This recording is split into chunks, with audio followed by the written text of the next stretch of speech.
gaur ez gauza hemen itsasontzi soil baten historiari buruz hitz egiteko, baizik eta denon ardura den euskal handarari buruz hitz egiteko, eta hain zuzen be, Antxustegi itsasontziarekin gertatzen ari den utzikeria eta ardura falta salatzeko berriro be. Ze azken hilabeteetan ikusi dugu pauso desberdinak emon direzela zentzu honetan, ezta? Adibidez, pasaden azaroako bian, kultur batzordea egoan, eta Lorea Bilbao diputatuak Antxustegi autonontziaren egoerari buruz galdetuta, adierazi zauen autonontziaren egoera atzeraezina eta berreskurazina zala. Eta urriaren 30ko kontrolplenoan, legebiltzarrean, Kristina Uriarte, hezkuntza sailburua, Antxustegi autonontziaren kokapen berriari buruz galdetu banien, esan zauen, Bilboko udalak ezin diskurtzat jotzen zauela Euskalduna Zubipean jartzea itsasontzi hori. Eta horren ondorioz, Jaurlaritza berriro be hasiko dela begiratzen beste kokapen berri bat itsasontzia jartzeko. Baina hortik gitxire, azararen bosteko aurrekontu batzordean, esan zauen, agian Antxustegi ezin zala zahar berritu eta berreraiki dagoen moduan, Uztailaren 27an berak esandakoaren kontra. Hau da, itsasontzia berreskuratzea 3 fasetan. Hau da, lehenengo kokapen barria bilatzea, bigarrena sendatzea, eta hirugarrena itsasontzia zahar berritzea eta berreraikitzea Albaola txostenak gomendioa itzarrekin. Eta guk horren ondorioz kezka izugarri bat eduki genuen. Zer dela eta eritxe horren aldaketa hain epe laburrean, eta zer gertatu da, eritxe aldatzeko. Eta beste gauzak eskatzen gaituena da, Lorea Bilbao diputatuak esan zauen kulturako batzordean, hiru dimentsioetan egongo zala Antxustegi, baina gure beldurra da, ze aitzaki horregaz, dekogun ondare guztia ez ote dugun galduko, ezta? Hiru dimentsioko aitzaki horregaz. Guzuz mutxarra dekogu eta borondate falta ikusten dugu gai honen guztien dugu. Honekin batera, Antxustegiren egungo egoera ikusita besterik ez dago, jarretzeko, euren kontra dagoela, edo itxasontziaren aurka eskatzen dagoela denbora. Eta honen aurrean, EH Bildutik zer adierazten dugu, itsasontzia heldu zanean museora, sasoi betean heldu zan, eta inaugurazioa egon zanean bebai, sasoi betean egon zan. Eta urte pasata gero, ikusten dugu zelako egoera txarrean dagoen itsasontzia. Eta ondamen horren arduradunak, museoa bera, Eusko Jaurlaritza, diputazioa eta udaletxea bera ez dutelako egin ezer. Eta, azkenik, esan Euskadiko Museoi buruzko 7/2006 legeak, esaten dau oso argi eta garbi. Eragindako kalteen arabera, arau bat uste larri edo oso larriak egiteagatik, isun bat ordaintzea jagokoela.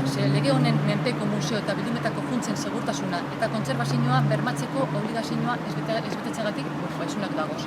Horregatik, nosotros en ese sentido, y dicho esto, sí queremos que se tomen medidas urgentes primero para fijar y para asegurar el barco, teniendo en cuenta la situación tan grave en la que se encuentra, y queremos que la Diputación Foral de Bizkaia cumpla con lo cometido y con lo que se dice en la Ley 7 de 1990 de la Ley de Patrimonio y que asuma el compromiso de salvar y de proteger el Antxustegi, que estabilice cuanto antes el barco, que lo restaure y lo conserve y que, según establece la Ley de Museos, en su artículo 27 establece muy claramente que hay una serie de infracciones en los que se impongan sanciones al museo. Esperemos, nosotros ya lo dijimos, le preguntamos también a la propia comisión si la Diputación iba a exigir esa sanción al museo por no haber acometido su labor de preservar este patrimonio. No tenemos respuesta, pero nosotros seguiremos insistiendo porque hay una ley muy clara que establece este tipo de infracciones y seguiremos insistiendo en que cada institución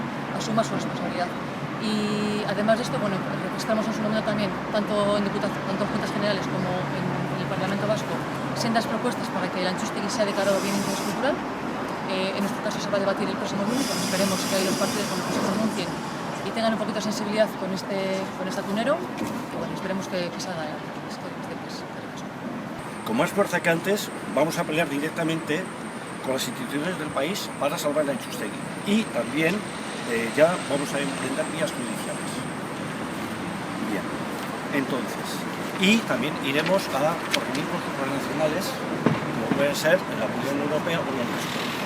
No estamos dispuestos bajo ningún concepto, asumir como hecho irreversible el estado actual de las cosas, y mucho menos tal como se han dicho ese parlamentario de Juntas Generales de Vizcaya. Todos, cuantos formamos el colectivo Sos Antxustegi, vamos a defender este legado.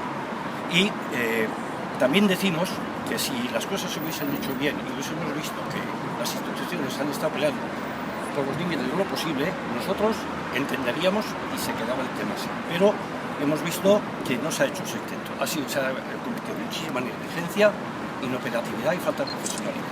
Y creemos que estamos a tiempo de salvar a Antxustegi. Por tanto, lo que vamos a emprender va a ser dos vías. Una, el tratar de salvar a Antxustegi, porque tenemos soluciones. Creemos que el Antxustegi se puede convertir en un astillero vivo donde está, y una experiencia pedagógica y didáctica ciudadana de participación en Auzolán. Y dos, vamos a exigir responsabilidades. Y esas responsabilidades van a ir, por un lado, vía judicial, y por otro lado va a ser instituciones supranacionales, como hemos dicho. En esos estamos y inmediatamente, eso está al caer ya.